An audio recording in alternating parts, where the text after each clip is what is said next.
Bonjour mes amis, donc voilà, je vous ai laissé du temps pour digérer la dernière vidéo qui a suscité énormément de questions, énormément de débats. C'est très intéressant parce que c'est important de comprendre la différence entre chiites et sunnites. Moi je m'y intéresse comme je m'intéresse à toutes les religions, pas dans un sens nécessairement religieux, pas vraiment, mais dans un sens, si vous voulez, géostratégique, avec une arrière-pensée géostratégique, parce que je prétends qu'on peut rien comprendre à ce qui est en train de se passer aujourd'hui en Syrie, en Irak, et puis par répercussion en Europe, si on ne revient pas aux sources, si vous voulez, de l'islam, et il y a ces événements qui ont scindé l'islam en deux factions qui s'entretuent depuis plus que de 1000 ans aujourd'hui. C'est une guerre éternelle qui ne s'est jamais arrêtée vraiment. Alors, je résume très rapidement ce qui a été dit dans la dernière vidéo. Je résume aussi un point important, c'est que je suis en train d'utiliser les sources qui sont agréées par les sunnites et les chiites. Je n'utilise pas une source ou juste un élément qui n'a pas l'agrément des deux, juste pour que des gens ne viennent pas me dire « Ah oui, tu es en train de nous parler que de la version chiite, etc. » Donc, la version dont je vous parle fait consensus chez les chiites, chez les sunnites et même chez les historiens non musulmans, d'accord? Parce qu'elle a eu des répercussions énormes. Alors, pour résumer très rapidement, l'histoire de la scission de l'islam a été au sujet de ce qu'on appelle Ahl al-Bayt. Ahl al-Bayt, si vous voulez, entre guillemets, traduction littérale, ce sont les gens de la maison. Ce sont les gens de la maison. Alors, ce groupe de personnes a été défini par Mohammed de son vivant. D'accord? Ces personnes ont été définies, il s'agit de 4 personnes, et les sunnites et les chiites acceptent cette liste de manière exhaustive et n'ont pas vraiment de débat là-dessus.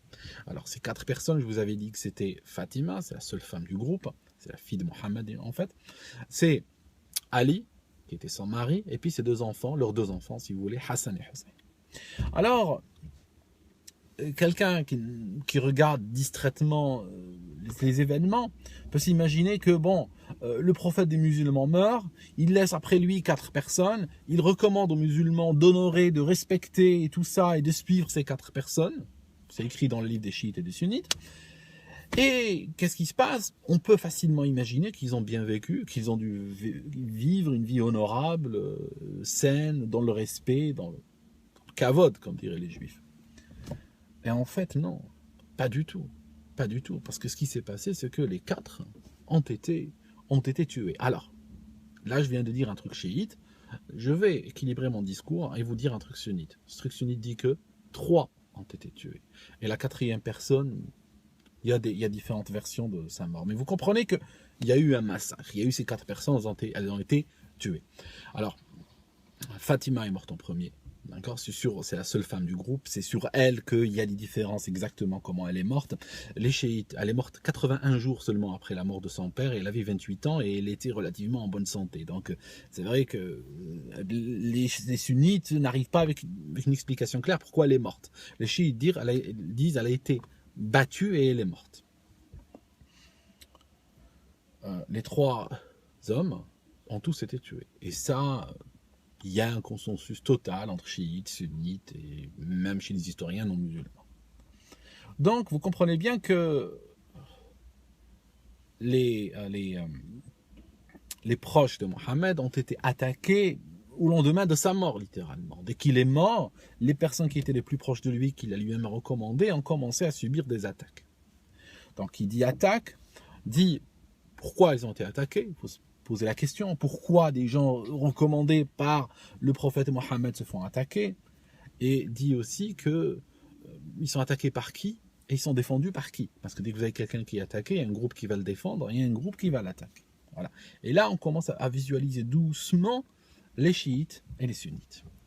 Alors, chiite, je vous l'avais déjà dit, chiite veut dire partisan, d'accord, et en fait le mot complet, si vous voulez, c'est Shi'atu Ahlul Bayt. C'est les partisans de Ahlul Bayt. Les chiites sont les gens qui sont mis du côté d'Ahlul Bayt. Donc c'est leurs partisans. Alors, l'attaque a été justifiée par le point suivant. C'est que, une fois que les califes, et en particulier les Omeyyades, Muawiyah et son fils et vous descendez, sont arrivés au pouvoir, d'ailleurs les Abbassides qui sont venus après n'ont pas fait mieux, sont arrivés au pouvoir, ils ont eu un problème. Ils voulaient 0 opposition. Hein. Dès qu'une tête dépassait, il la coupait. C'est très simple. Quand le particulier osait, quand le plébéien osait critiquer, il était assassiné, était liquidé de manière très, très, très simple. Le problème s'est posé avec les gens qui étaient descendants du prophète Mohammed. Pourquoi? Parce que ceux-là avaient une légitimité que la personne lambda n'a pas. Vous comprenez ce que je veux dire? Ça signifie que leur capacité à toucher l'influence ou à remettre en question le comportement des califes était quand même beaucoup plus grande. Cette capacité était beaucoup plus grande. Parce que justement, ils ont cette aura qui était autour d'eux, qu'ils sont descendants du prophète Mohammed. Quand ils parlent de lui, ils disent mon grand-père, par exemple. Donc effectivement, c'était très difficile à supporter pour les califes. Donc, est arrivée l'idée, au bout d'un moment, ils ont essayé de les soudoyer, ils ont essayé de les menacer, ils ont essayé de les intimider. Mais ceux-là, ils ne voulaient pas s'écraser. Ils ne voulaient pas se laisser acheter.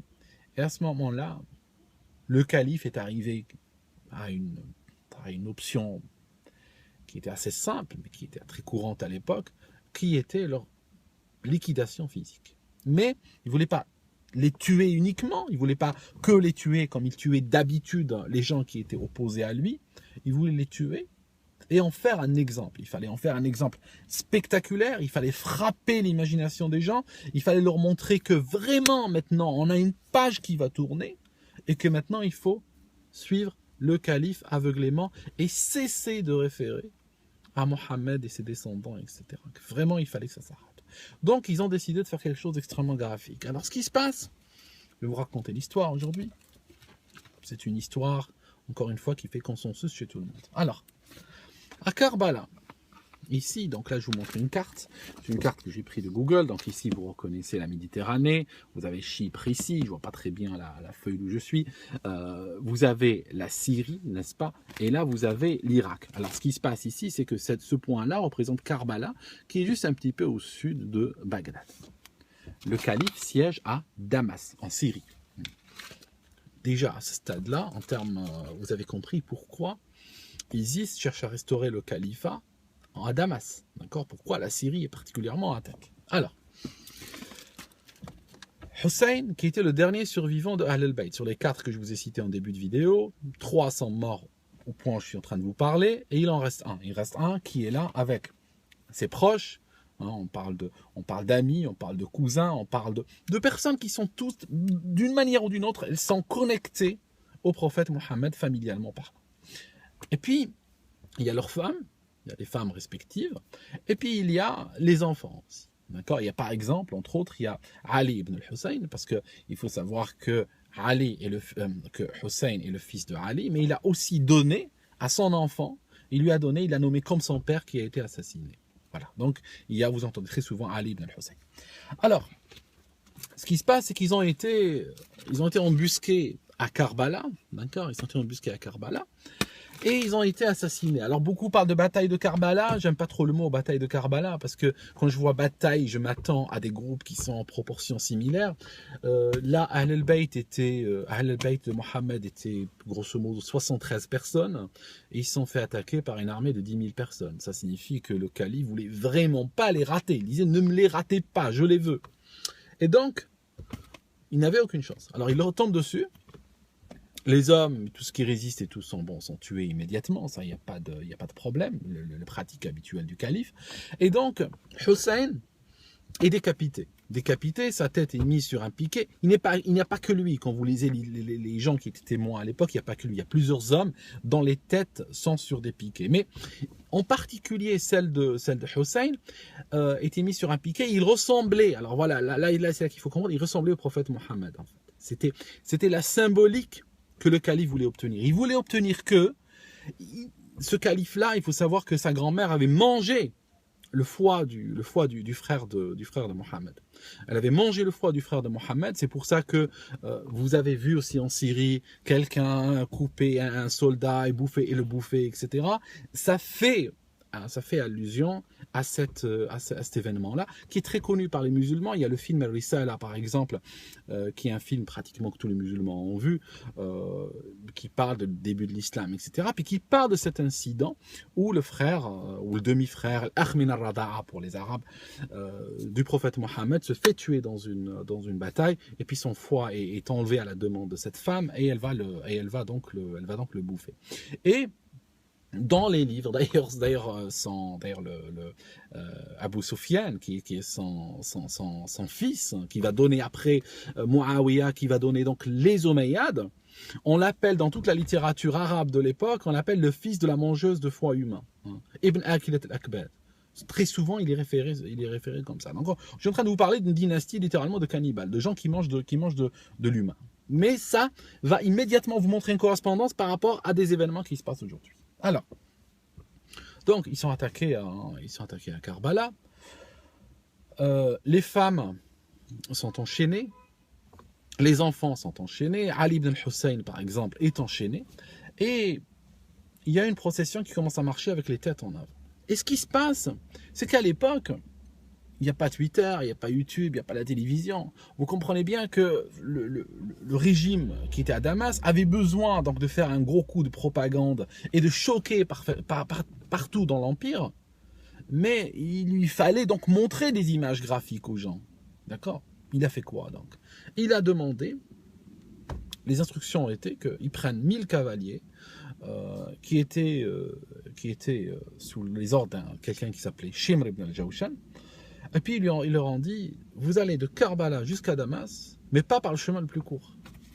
Je vous montre à peu près, je dis bien à peu près, un chemin que j'ai essayé de reconstituer d'après les sources historiques. Donc, au lieu de partir, de faire directement Karbala à Damas, qui est déjà pas mal, c'est déjà 800 km, Google dit qu'il y a 167 heures de marche. Ils étaient à cheval en fait.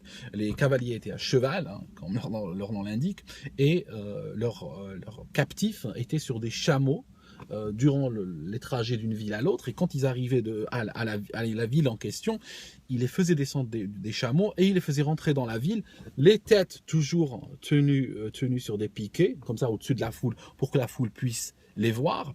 Et puis le reste, les prisonniers attachés, enchaînés sous les pierres, les insultes, etc., pour créer une image graphique qui montre que l'ère Mohammed est finie. Alors, ce qui se passe, c'est que ils sont partis d'une ville à l'autre, et donc ils arrivent à des villes. Par exemple, ils arrivent à Tikrit. Alors, Tikrit, vous savez, Tikrit, c'est la ville d'où était originaire Saddam. Tikrit, c'est là. Tikrit, c'est cette ville-là. Vous pouvez voir sur Google Earth. C'est au nord de Bagdad. Tikrit, à l'époque, était une ville de chrétiens. Et les chrétiens étaient choqués par ce qui s'est passé. Parce qu'il faut savoir que cette histoire de l'assassinat de la famille de Mohammed est partie comme une traînée de poudre. Ça a choqué jusqu'en Inde. Même dans la littérature hindoue, on trouve des traces de cette histoire. Ça a généré des livres, ça a généré des toiles. Ça, c'est par exemple c'est une toile qui est à New York, au musée de Brooklyn. C'est une toile qui parle de la bataille de Karbala. Ça a influencé en fait énormément de monde. Alors, quand ils arrivent à Tikrit, les chrétiens disent il y a les musulmans qui arrivent, ils ont massacré la famille de leur prophète, ils sont en train de se balader avec leurs têtes et leurs captifs, etc. Et on veut rien à faire avec eux.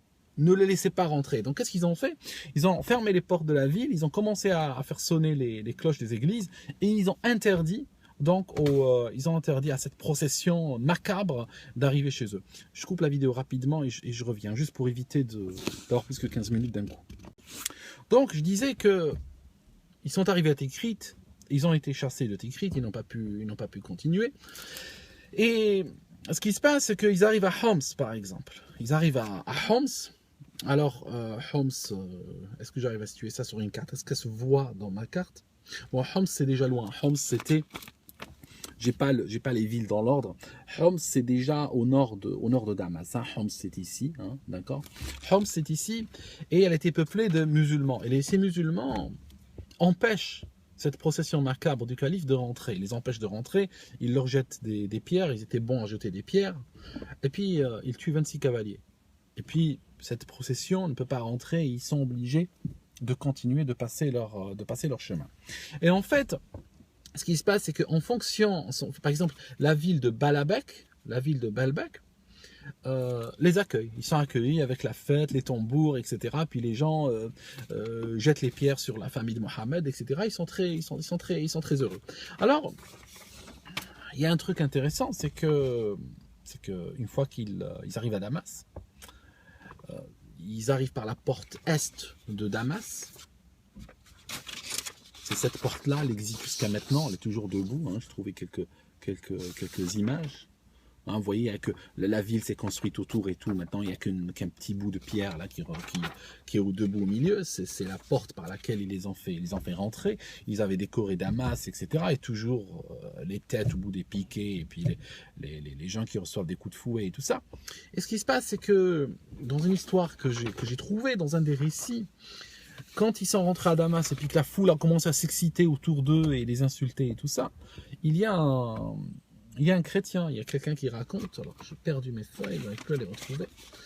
Il raconte, il dit que son compagnon était chrétien et tellement il n'a pas supporté ce qui était en train de se passer, il a sorti son épée, il a commencé à attaquer cette foule de lynchards.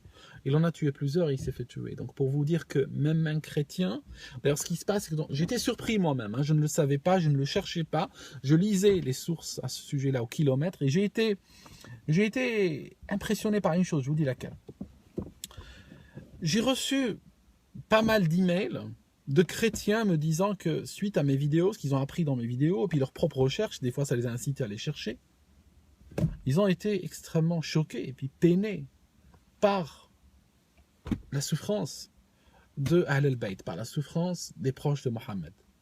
Et beaucoup me disent, j'étais choqué par le sort qui a été réservé et j'ai eu mal directement, comme ça, des chrétiens me disaient, j'ai eu mal pour le sort qui leur a été réservé, la souffrance qui a été la leur. Parce qu'il faut savoir que les chrétiens de l'époque, et même maintenant, ont vu dans leur souffrance, dans la souffrance de Hussein et son exécution et tout ça, ils ont vu là-dedans une sorte de souffrance comme la souffrance de Jésus-Christ dans la culture chrétienne.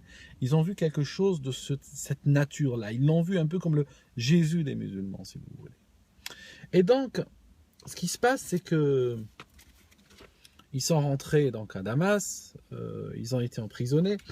Et en fait, c'est drôle cette réaction des chrétiens parce que ça montre que probablement le bon sang ou les bons principes ou la bonne appartenance, la bonne âme ne ment jamais. Parce que ce qui se passe, c'est que 1400 ans plus tard, ces chrétiens qui m'ont écrit ont réagi, sans le savoir. Ont réagi exactement comment d'autres chrétiens ont réagi il y a 1400 ans quand ils ont vécu ça. Vous comprenez ? C'est ça Parce que quand tu lis ça dans le texte, quand tu lis dans le texte écrit les textes écrits par les écrivains de l'époque, il y avait des écrivains, il y avait des peintres, il y avait des poètes, plein de gens ont écrit là-dessus. Et tu lis que les chrétiens ont pris la défense de la famille de Mohammed, tu te dis, au départ ça frappe. D'accord ? Après, quand je reçois des emails de chrétiens aujourd'hui, qui sans savoir ce qui s'était passé à l'époque, sans savoir que des chrétiens avaient pris la défense de la famille de Mohammed, les défendent aujourd'hui, ça donne une force au texte, tu comprends, ça donne une réalité, ça fait que ce texte, tu peux le toucher réellement dans la vie d'aujourd'hui, dans notre vécu d'aujourd'hui. Et en fait, ce qui se passe, c'est que si vous regardez aujourd'hui, par exemple, ISIS, pratiquement les villes qui ont empêché cette procession macabre de rentrer sont des villes martyrisées aujourd'hui. Les chrétiens qui, à l'époque, se sont mis du côté de la famille de Mohammed sont massacrés un par un aujourd'hui. Et leurs femmes vendues sur leur marché et enchaînées comme l'étaient les femmes descendantes de Mohammed à l'époque. Commencez à visualiser, c'est une reconstitution. Ce que vous êtes en train de voir, c'est une reconstitution. Les musulmans sont très fanatiques de ça. Il y a eu dans l'histoire de l'islam plusieurs fois des reconstitutions de crimes qui ont été commis bien plus tôt dans l'histoire de l'islam. Je ne vous donne pas d'exemple à ce stade aujourd'hui, mais il faut savoir que cette répétition fait partie de la culture. Alors, à ce moment-là, vous comprenez bien que le monde musulman, n'est-ce pas, n'était pas unanime sur le traitement qui a été réservé à Ahl-Bayt. Comprenez bien qu'un crime de cette taille-là ne pouvait pas faire l'unanimité. Alors il y a eu quoi?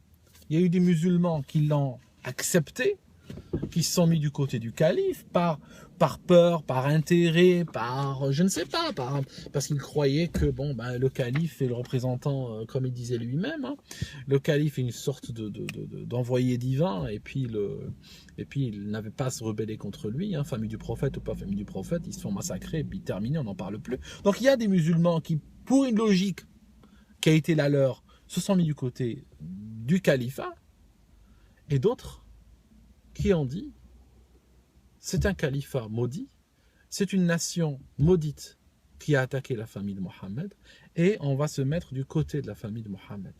Et on va les défendre les survivants, on va maudire leurs ennemis jusqu'à la fin des temps, et on va maudire et on va rejeter tous les imams, tous les sources, tous ces gens excusez-moi, c'est très difficile, je suis en train de réfléchir en arabe et en français. Vous voyez ce que ça me fait, ça bloque un peu le flux par moment. En fait, ce qui se passe, c'est que ça a scindé l'islam en deux, si vous voulez. Ça a scindé littéralement l'islam en deux. Une partie des musulmans ne pouvait pas accepter ce qui s'était passé à Ahl-Bayt. Je pense que tout le monde peut le comprendre, hein, c'est pas très compliqué. Donc, ce qui s'est passé, c'est que ils sont appelés Shi'at Ahl-Bayt, donc les partisans d'Ahl-Bayt, ce qu'on appelle aujourd'hui les chiites, en raccourci. Donc, les chiites ne jurent que par Mohammed et Ahl-Bayt. À l'époque, bien sûr, le calife s'attendait à une réaction pareille. Le calife espérait qu'avec un acte d'une telle laideur, qu'avec un truc il faut vraiment que je réfléchisse en français. Il s'attendait qu'avec un truc pareil, il allait terroriser les gens et leur scier les jambes littéralement. Et en partie, il a réussi, parce que beaucoup de gens se sont mis de son côté. Ceux qui ont résisté, ceux qui ont protesté, il a lancé les gens derrière eux, il a dit qu'il faut les tuer. Et donc, c'est de là qu'est née la haine, si vous voulez, des chiites. La haine des chiites, c'est les califes omeyyades, et après eux, les califes abbassides, qui ont aussi tué près de la Mecque des gens qui étaient proches de Mohammed. Ce qui s'est passé, c'est qu'ils les ont pourchassés, ils ont pourchassé Ahl al-Bayt, n'est-ce pas? Ceux qui n'ont pas pu avoir à Karbala, ils les ont pourchassés, et ils ont pourchassé les gens qui les ont cachés, les gens qui les ont défendus, les gens qui les ont protégés avec leur corps, en quelque sorte.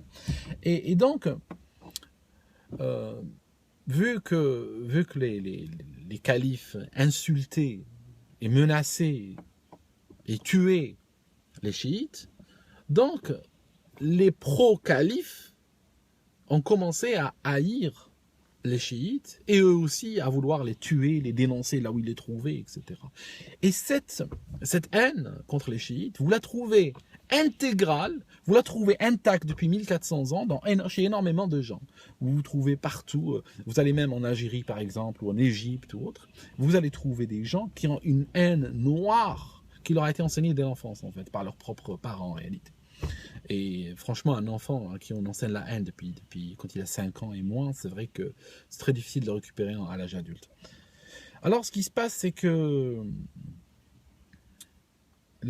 cette haine, on la retrouve aujourd'hui intacte. Quand vous racontez une histoire comme celle-ci, par exemple, devant un auditoire de musulmans qui viennent d'Algérie ou du Maroc ou de Tunisie ou d'Égypte ou autre, vous allez avoir deux réactions.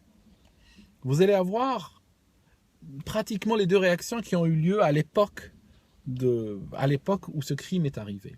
Vous allez avoir ceux qui vont se mettre du côté de Ahl-Bayt.